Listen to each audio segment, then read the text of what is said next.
सो यार अगर आप ड्रॉपर हैं तो वीडियो सिर्फ आपके लिए होने वाली है, क्योंकि इस वीडियो में मैं ड्रॉपर के लिए कंप्लीट प्लान के बारे में बात करूंगा। क्योंकि जो ये वाला ड्रॉप आपका ये ड्रॉप आपका लास्ट ड्रॉप होना चाहिए। इसके बाद में अपन ड्रॉप लेने की कभी सोचेंगे भी नहीं, क्योंकि अगर इस बार सिलेक्शन आपका नहीं होता है तो आगे ड्रॉप लेने के लिए बिल्कुल भी अपन सोच नहीं पाएंगे। तो आपको क्या करना है, देखो आपको डॉक्टर बनना है। अब डॉक्टर बनना है तो अपने पास में केवल एक ही रास्ता है कि नीट 24 में आपको सिलेक्शन लेना है। और सिलेक्शन लेना है तो भैया सिलेक्शन बातों से नहीं होता और बिल्कुल तेज में सो के चीजों को पढ़ने से सिलेक्शन नहीं होता है। सिलेक्शन होता है बिल्कुल सटीक चीजें पढ़ने से और एकदम सही रास्ते पे काम करने के लिए। और सबसे मेन चीज क्या है कि आज से आपको पढ़ाई करना होगा, जो लास्ट तक आपको पढ़ाई करना होगा, पूरे साल आपको पढ़ाई करना होगा, तब जाके सिलेक्शन होगा। और ध्यान रख लेना, एक बात फिर से बोलता हूं कि ड्रॉपर है, इस साल आपका लास्ट ड्रॉप होना चाहिए। उसके बाद कोई से भी ड्रॉप अपने को नहीं लेना है, बिल्कुल भी नहीं लेना है। तो भैया इस ड्रॉप में इतनी मेहनत करना है कि अपने घर वालों को, अपने पापा मम्मी का, सबका सपना पूरा करना है और खुद का भी ड्रीम पूरा करना है। तो इस ड्रॉप में उस लेवल की आपको मेहनत करना है। आज की वीडियो में जो चीजें बताऊंगा आपको बस उन्हीं को फॉलो कर लेना भाई। तो अगर आपका सिलेक्शन नहीं होता है तो मेरे से आगे बोल देना कि भैया मेरा सिलेक्शन नहीं हुआ। बस आपको जी जान से मेहनत करना है, जो चीजें मैं बता रहा हूं। तो यार अपन सबसे पहले बात करेंगे क्या कि 1 year road map for dropper के लिए कंप्लीट प्लान मैंने बताया हुआ है। तो अपन देखो शुरुआत क्या चीज से कर रहे हैं कि यार देखो, अगर आपका नीट 23 में 150 स्कोर आया हो कोई बात नहीं है, आपका 200 आया हो कोई बात नहीं है, आपका 250 आपका आया हो, 300 आपका आया हो, कोई दिक्कत नहीं, ये वाला स्कोर आया है। लेकिन ध्यान रखना 24 में आपको यहां से यहां तक जंप मारना है, क्योंकि ये वाला स्कोर है जो स्कोर आपको लाना पड़ेगा। अगर ये वाला स्कोर नहीं ला रहे तो सिलेक्शन होने के चांसेस कम हो जाते हैं, क्योंकि इस बार पता है आपको 610 608 कट ऑफ जाने वाली है। तो अपन को सिक्योरिटी के पर्पज से आपको इतना स्कोर तो लाना ही पड़ेगा। ठीक है, हो सकता है यहाँ से 10-5 नंबर 20 नंबर कम भी आ जाए आपके, तब भी सिलेक्शन हो ही रहा है ना आपका। याद रखना, हवा में उड़ने की जरूरत बिल्कुल भी नहीं है भाई, बिल्कुल जमीन पे रह पे मेहनत करना है। क्योंकि इस बार का आपका स्कोर देख लेना, आपकी कितनी मेहनत थी, आपकी कितनी चीजें थी, फिर भी क्या स्कोर आपका आया है। तो ये वाला जो स्कोर है बहुत बड़ा स्कोर होता है, हर किसी के नहीं आता है भाई। तो इस चीज को ध्यान रख लेना कि ये वाला स्कोर अगर आपको लाना है, 650+ जाना है, इसका मतलब सिंपल है कि आपको यहां से यहां तक जंप मारना होगा। 200-250 नंबर से 650 नंबर जाना बड़ा स्ट्रगल है। ठीक है, लेकिन अगर सही डायरेक्शन में अपन काम करेंगे और सही स्ट्रेटजी के साथ में अपन काम करेंगे तो बिल्कुल श्योर है कि भाई तुम्हारा स्कोर आ जाएगा। ठीक है, जो चीजें मैं बता रहा हूं उसको फॉलो कर लेना, इसके अलावा कुछ भी चीजें आपको नहीं करना है। ठीक है, तो देखो पहला जवाब क्या रहेगा कि भैया मेरा जो ये वाला स्कोर था कि इस वाले स्कोर से मैं यहां तक जंप मार सकता हूं क्या? तो इसको मेरे पास में जवाब है क्या? नो होगा, बिल्कुल नहीं भाई, ये वाला जवाब मेरे पास बिल्कुल नहीं है। मेरे पास जवाब है एस, क्योंकि यहां से यहां तक का जो स्कोर है आप जंप ले सकते हैं, इसमें मेरा जवाब है एस। क्योंकि इसके लिए भैया सबसे मैंडेटरी जो चीज है वो क्या है कि आपको डेली बेसिस पे 2 घंटे आपको बायो पढ़ना होगा। ठीक है, आपको मैं बता रहा हूं, आगे प्लानिंग बताऊंगा हर चीज का, लेकिन पहले सुनो ना इस चीज को। 2 घंटे आपको बायो पढ़ना होगा और 2.5 घंटे आपको केमिस्ट्री को देना है डेली बेसिस पे। ठीक है, और 3 घंटे डेली के आपको फिजिक्स को देना है। अगर आपको 3 घंटे फिजिक्स को नहीं दे पा रहे हैं तो काम खराब हो जाएगा।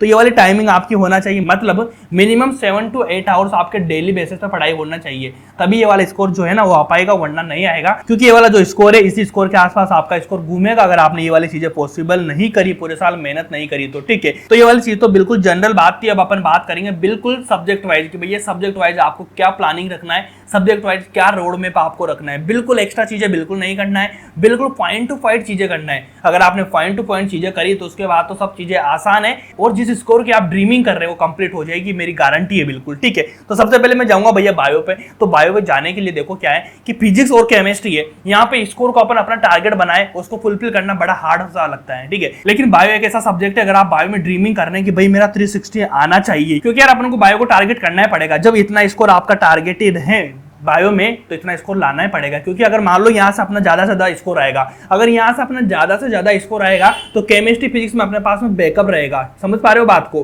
फील करना इस चीजों को। तो भैया 360 जो आपका स्कोर है, इस 360 को लाने के लिए आपको क्या करना होगा ये बताओ मुझे। इसको लाने के लिए सिंपल ही बता रहा हूं मैं आपको, कुछ अलग चीजें नहीं करना है कि जब आप क्लास में बैठे हो ऐसा बिल्कुल भी मत करना। ड्रॉपर सबसे बड़ी मिस्टेक क्या करते हैं कि भैया मैं इस बार तो खुद से पढ़ लूंगा, सेल्फ स्टडी कर लूंगा, बायो तो मैं खुद से पढ़ लूंगा, फिजिक्स केमिस्ट्री की मैं क्लास लगा लूंगा। तो ऐसा बिल्कुल भी मत करना भाई, ये बिल्कुल गलत रास्ता है आपका। तो मैं गारंटेड कह दूं भाई, अगर आपने ऐसा कर लिया तो 250 नंबर लाना भी बहुत बड़ा टास्क हो जाएगा आपके लिए। तो ध्यान रखना, आपको प्रॉपर क्लास करनी है। किसकी करनी है? बायो की आपको प्रॉपर क्लास करनी है। क्लास में करने के बाद में सिंपली आपको नोट्स नहीं बनाना है। मैं बोल दूं नोट्स मत बनाना, आप कोई दिक्कत वाली बात नहीं है। आप क्या करेंगे, सामने आपकी क्लास चल रही है, ठीक है, सामने क्लास चल रही है, एनसीईआरटी को साथ में रखो। अगर आपको कुछ चीजें समझ में नहीं आ रही, जो एनसीईआरटी की बाहर क्या आपको मिलती है, उस चीज को बिल्कुल नोट डाउन कर लो अपनी एनसीईआरटी में, या फिर एक अलग से कॉपी बना लो जिसमें एक चैप्टर आपका 2 से 3 पेज में खत्म हो जाए। जो एक्स्ट्रा चीजें आपको लगती है और इंपॉर्टेंट भी चीजें लगती है, ऐसा नहीं कि सब कुछ आप लिख लेंगे। इस तरह से आपको बायो को प्रिपेयर करना है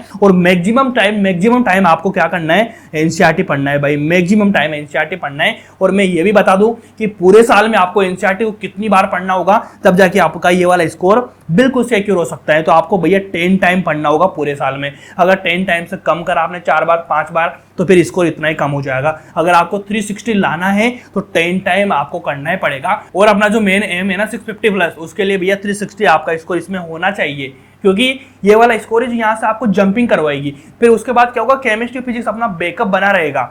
अगर यहाँ से बड़ा स्कोर आ जाएगा तो वहां से कम ज्यादा भी हुआ ना, तब भी अपना बैलेंस हो जाएगी चीजें, ठीक है। अगर बायो में कम आ रहा है तो फिजिक्स केमिस्ट्री में कम आ जाएगा तो काम अपना खराब हो जाएगा, फिर से अटक जाएंगे अपन कि 595 85 आगे आपका किस काम का, किसी भी काम का नहीं है भाई। तो इस तरह से आपको चीजें करनी है। उसके बाद में प्रैक्टिस के लिए भैया बायो में कोई जरूरत नहीं है बहुत ज्यादा चीजें करने की कि भैया ये वाली बायो की प्रैक्टिस करूंगा, ये वाली चीजें करूंगा। बिल्कुल मैं बोलता हूँ ज्यादा प्रैक्टिस करने की जरूरत नहीं है, सिंपल चीजें प्रैक्टिस कर लो जहां से डायरेक्ट क्वेश्चन पूछे जाते हैं, क्योंकि डायरेक्ट क्वेश्चन एनसीईआरटी आता है, लेकिन एनसीईआरटी के ऐसे सीरीज होती है जहां से क्वेश्चन पूछे जाते हैं। तो आपको भैया पीवाईक्यू लगा लेना है, कितने साल के, 10 साल के पीवाईक्यू लगा लेना, ज्यादा लगाने की कोई जरूरत नहीं है। लेटेस्ट 10 साल के जो पीवाईक्यू वो लगा लेना, सिंपल है, इससे ज्यादा कुछ मत लगाना। देन उसके बाद में एनसीईआरटी एग्जाम्पल करके एक बुक आती है, उस बुक को लगा लेना, क्योंकि हर साल 3 से 4 5 क्वेश्चन हर बार यहाँ से डायरेक्ट पूछे जाते हैं और यहाँ से कंसेप्ट आपका अच्छा बनता है, ठीक है। एनसीईआरटी की जो निचोड़ होता है ना, वो इस यहाँ के क्वेश्चन यहाँ से बन जाते हैं। तो आपके लिए हेल्पफुल होगी चीजें कि एनसीईआरटी एग्जाम्पल कर ले आप लोग, ऑनलाइन भी आपको मिलती है, आप ऐसे भी कर सकते हैं, ठीक है। तो ये वाला तरीका अपना लेना आपको। उसके बाद में अगर आपको एनसीईआरटी बेसिस क्वेश्चन करने हैं तो भैया एनसीईआरटी बेसिस का ऐसा सोर्स देखो जहां से एनसीईआरटी बेसिस आपको क्वेश्चन मिलते हैं। जैसे मैंने आपको पहले बताया था कि भैया मीमो नीट बहुत शानदार ऐप है, ठीक है, वहां से भी आप कर सकते हैं। मीमो नीट में क्या होता है ना, बिल्कुल पॉइंट टू पॉइंट चीजें आपको मिलती है, ठीक है। अगर आपने कोई सा भी चैप्टर खोला, कोई सा सब्जेक्ट खोला, तो सारे एनसीईआरटी बेस्ड क्वेश्चन होते हैं। और वहां की सबसे बड़ी बात क्या है, इस बार जो 100 आउट ऑफ 100 क्वेश्चन थे बायो के, सारे मीमो नीट से आए थे। मैं जो बात बता रहा हूँ आपको बिल्कुल फैक्ट है। और केमिस्ट्री फिजिक्स में भैया 45 क्वेश्चन वहीं से पूछे गए हैं मीमो नीट ऐप से। तो इस वाली ऐप को आप डाउनलोड कर सकते हैं और इससे परचेज करके अपने क्वेश्चन प्रैक्टिस के लिए आप बहुत बड़ी चीज है, ठीक है। और क्वेश्चन प्रैक्टिस ही नहीं, बिल्कुल इसमें भैया शॉर्ट नोट्स वगैरह आपको मिलते हैं, टेस्ट सीरीज आपको मिलती है, हर चीज तो मिलती है भाई जो आपको चाहिए। और सबसे बड़ी चीज क्या, एनसीईआरटी बेस है, जो अपना एनटीए पूछता है, जो अपने पेपर में चीजें आती है, सारी चीजें यहाँ को मिलती है भाई। तो इस चीज को बिल्कुल नजरअंदाज मत करना, बहुत शानदार चीज है, ठीक है। नेक्स्ट अपन बात करेंगे केमिस्ट्री में कि भाई केमिस्ट्री में आपको क्या स्ट्रेटजी अपनानी है। तो सबसे पहले देखना कि केमिस्ट्री में आपको टारगेट जो आपका स्कोर होना चाहिए वो होना चाहिए 160, क्योंकि अपना अगर 10-12 नंबर कम भी होता है तो थोड़ा बैकअप बना रहेगा अपने पास में, ठीक है। तो इसमें केमिस्ट्री में 160 स्कोर करना है। कैसे करना है, क्योंकि ऑलरेडी यार मेरे नीट में केमिस्ट्री में 3 टाइम 180 आउट ऑफ 180 आ चुके हैं, तो इससे बेटर आपको कहीं नहीं मिलेगा जो मैं बता सकता हूँ आपको चीजें। तो भाई आपको 160 स्कोर लाना है तो सिंपली सबसे जो मेन हथियार आपका होता है वो होता है भैया क्लास। अगर आपने क्लास बहुत अच्छे से करी है तो उसका मतलब है सब चीजें, ये जो नीचे की चीजें हैं ना, बिल्कुल आसान हो जाएगी। अगर ये वाली चीजें अच्छे से नहीं हुई तो ये वाली चीजें तो बिल्कुल होगी ही नहीं। क्योंकि यार आप समझते हो जब अपन क्लास में पढ़ रहे होते हैं, क्लास में टीचर पढ़ा रहा होता है, टीचर का सब कुछ आपको समझ में आ जाता है। तो समझ में आने के बाद तो भैया ऐसे क्वेश्चन लगते हैं पता भी नहीं चलता, कहीं से भी क्वेश्चन लगवा लो अपन से। लेकिन अगर चीज समझ में नहीं आई है तो समझ में नहीं आई तो इसका मतलब अपन से कोई क्वेश्चन नहीं लगता है, ठीक है। क्योंकि बाकी लोग बोलते हैं क्वेश्चन लगाओ, लेकिन मैं बोलता हूँ यार, और बिल्कुल प्रैक्टिकल है कि अगर मान लो आपको क्लास समझ में नहीं आया, टीचर ने पढ़ाया जो समझ में नहीं आया, तो क्वेश्चन कैसे लगाओगे आप। जब आपको टीचर का समझ में आएगा तभी तो क्वेश्चन लगाओगे। तो भाई क्लास को सबसे इंपॉर्टेंट है, इसको समझने की कोशिश करना। जब यहाँ का काम कर लोगे तो भैया यही आपका 60% काम होता है अगर क्लास कर ली तो। क्लास करने के बाद में क्या होता है कि वहां पे सब चीजें आपको समझ में आ जाएगी, आपको लगेगा सब कुछ समझ में आ गया। लेकिन फिर भी बहुत सारी चीजें ऐसी होती है जो अपने को समझ में तो आ जाती है लेकिन वो अच्छे से समझ में नहीं आई। क्लास में आ गई लेकिन लॉन्ग टर्म के लिए अपन समझ नहीं पाए कि एक्चुअल में हो क्या रहा था। तो उसके लिए आप क्या करेंगे, घर आके नोट्स को रीड करेंगे, जो टीचर ने पढ़ाया उसको रीड करेंगे, तो फिर आपको समझ में आएगा कि यार हाँ ऐसी कुछ चीजें थी जो मेरे को समझ में तो वहां तो आ रही थी, लेकिन घर आके समझ में नहीं आया कि हुआ कैसे था ये। अब इसको कैसे आपको अप्लाई करना है चीजों को, सारी चीजें तो नोट्स हेल्प करेंगे आपकी उन चीजों में। यहाँ से आपको 10-5% चीजें समझ में नहीं आई होगी, 10-5% चीजें आपको नहीं आ रही होगी, तो उसका क्या अपन दोबारा से देख लेंगे, कुछ भी कर लेंगे, सॉल्यूशन देख लेंगे, लेकिन वो चीजें निकल के सामने आ जाएगी। उसके बाद में केमिस्ट्री में ये वाली चीज करने के बाद में आप क्या करेंगे, कोई सा मॉड्यूल लगाएंगे, कोई सी बुक लगाएंगे, बिल्कुल नहीं लगाना है। क्या करना है, डायरेक्टली आपको जाना है एनसीईआरटी पे, ठीक है। सबसे बड़ा टास्क बता रहा हूं मैं आपको, क्योंकि ये वाली चीज कर ली आप लोगों ने। ये वाली चीज करने के बाद में आपको डायरेक्ट कहां पे जाना है, एनसीईआरटी पे जाना है। एनसीईआरटी पे लाइन से लगा के, फर्स्ट लाइन से लगा के लास्ट लाइन तक आपको पूरी थ्योरी भी पढ़ना है। उसके बीच के जो भी क्वेश्चन आ रहे हैं, इंटेक्स के क्वेश्चन, जो भी क्वेश्चन आ रहे हैं, सारे क्वेश्चन आपको लगाना है। क्योंकि इस बार का डाटा है 50 आउट ऑफ 50 क्वेश्चन एनसीईआरटी से आए हैं। खुद मैंने वीडियो बनाई थी, आपको पता है ना, वीडियो मैंने एक एक क्वेश्चन आपको एनसीईआरटी से दिखाया है। तो भाई ध्यान रख लेना, पूरा केमिस्ट्री में यहीं से पेपर आता है। तो यार अगर आप ये वाली तीनों चीजें कर लोगे ना, इसमें आपका 160 स्कोर है ना, बहुत ही आसान हो जाएगा। प्रैक्टिस के लिए मैं बता दूंगा क्या करना है, ठीक है। तो ये वाली चीजें करना सबसे इंपॉर्टेंट है। यह करने के बाद में आप आराम से 90% पे पहुंच जाओगे, ठीक है। एक अच्छा लेवल हो जाएगा आपका। उसके बाद में केवल आपको प्रैक्टिस करना है। प्रैक्टिस के लिए बस आपको सिंपली क्या करना है, एनसीईआरटी को इंडेक्स क्वेश्चन करना है, एग्जाम्पल कर लेना, ठीक है। क्योंकि 16 एग्जाम्पल जो होते हैं ना बीच के, वो भी कर लो, सारी एनसीईआरटी में आ गया जो मैंने बताया यहाँ पे, ठीक है। उसके बाद में एक्सरसाइज में ऑब्जेक्टिव क्वेश्चन होते हैं, पहले 4-5 और लास्ट के 4-5 दोनों देख लेना। कभी पहले होते हैं, कभी लास्ट में होते हैं, ठीक है, या कभी बीच में नहीं होते हैं, पहले या लास्ट में होते हैं। तो उन ऑब्जेक्टिव क्वेश्चन को कर लेना। उसके बाद में एनसीईआरटी एग्जाम्पल सबसे इंपॉर्टेंट है, बस इसको कर लेना, ठीक है। उसके बाद में PYQ लगा लेना 20 ईयर्स के, जो आपकी प्रैक्टिस को बढ़ा देगा, ठीक है। क्योंकि वहां पे जो नीट गेम है ना, आपकी नॉलेज का गेम नहीं है, वहां पे आपकी एक्यूरेसी देखी जाती है, आपका टाइम मैनेजमेंट देखा जाता है। तो टाइम मैनेजमेंट कैसे होगा, जब आप प्रैक्टिस अच्छी करके जाएंगे तो वहां पे क्वेश्चन जल्दी जल्दी लगा देंगे, क्योंकि वहां पे सारा गेम टाइम का होता है। क्योंकि क्वेश्चन वहां सभी को आते हैं, लेकिन टाइम एक ऐसी चीज होती है जो बाकी लोगों को और आपको अलग करती है, ठीक है। तो टाइम बचाने के लिए आपको प्रैक्टिस करना होगा। उसके बाद जेईई मेंस के 2021, 22, 23 के क्वेश्चन लगा लें, इतना सफिशिएंट है, कोई दिक्कत नहीं। फिर भी एनसीईआरटी बेस आपको चीजें करनी, तो मेमो नीट है ही से आपके लिए, वहां से कर सकते हैं, कोई दिक्कत वाली बात नहीं है, ठीक है। देन अपन करेंगे फिजिक्स के बारे में बात, ठीक है। तो फिजिक्स में क्या होगा भाई, फिजिक्स में भाई आपका स्कोर जो होना चाहिए ना टारगेटेड, वो होना चाहिए 150 प्लस। अगर 150 प्लस टारगेट आप लेके चल रहे हैं, अगर आपका बाय द वे 10-5 नंबर कम भी रह गया आपका, तब भी दिक्कत नहीं है, फिर भी आप आराम से कर लेंगे, कोई बड़ी चीज नहीं यार, सिंपल बात है। इसमें क्या करना होगा, इसमें भैया हजारों बुकें, इधर उधर की बुक, ओपी टंडन वगैरह, SC वर्मा वगैरह कुछ नहीं लगाना भाई, बिल्कुल नहीं लगाना। क्या करना है आपको, वही क्लास को करो अच्छे से, उसके बाद नोट्स को पढ़ो अच्छे से, देन उसके बाद PYQ लगाओ अच्छे से, ठीक है। क्लास करी, नोट्स घर आके पढ़ा, पढ़ने के बाद में PYQ जो मैंने सोल्व किया कि मेरे PYQ सारे बन रहे हैं। अगर सारे बन रहे हैं तो आपके कंसेप्ट अच्छे हैं और सारी चीजें बहुत बेहतरीन तरीके से चल रही है। उसके बाद में एक्स्ट्रा प्रैक्टिस में कहाँ जाना है आपको, वो जाना है एनसीईआरटी पे। एनसीईआरटी के 16 एग्जाम्पल जो होते हैं, एक्सरसाइज के कुछ क्वेश्चन होते हैं, वो वाले सारे कर लो, सफिशिएंट है भाई। इसके अलावा कुछ करना ही नहीं आपको, ये इतनी चीजें कर लेना। इसके अलावा कोई भी बुक दुनिया की नहीं लगाना है, जो टेस्ट पेपर हो उनके क्वेश्चन लगा लेना, इतना काफी आपका ये वाला स्कोर आ जाएगा भाई। कोई जरूरत नहीं है एनसीईआरटी पढ़ने की, कोई जरूरत नहीं थ्योरी, क्योंकि जिसको 180 स्कोर लाना होता है उसको जरूरत होती है एनसीईआरटी पढ़ने की, ठीक है।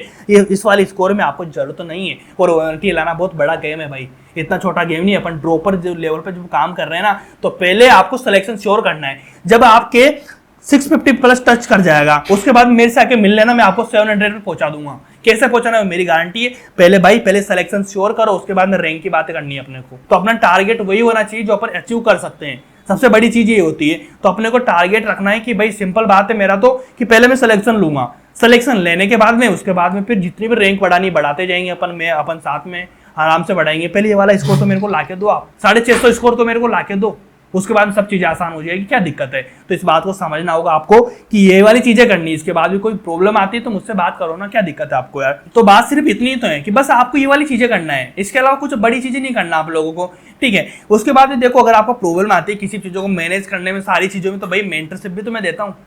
मेंटरशिप भी तो मेरी चलती है ना, पर्सनल मेंटरशिप चलती है भाई। 1-to-1 बात करता हूँ मैं आप लोगों से, जैसे यहाँ पे कर रहा हूँ, ठीक है।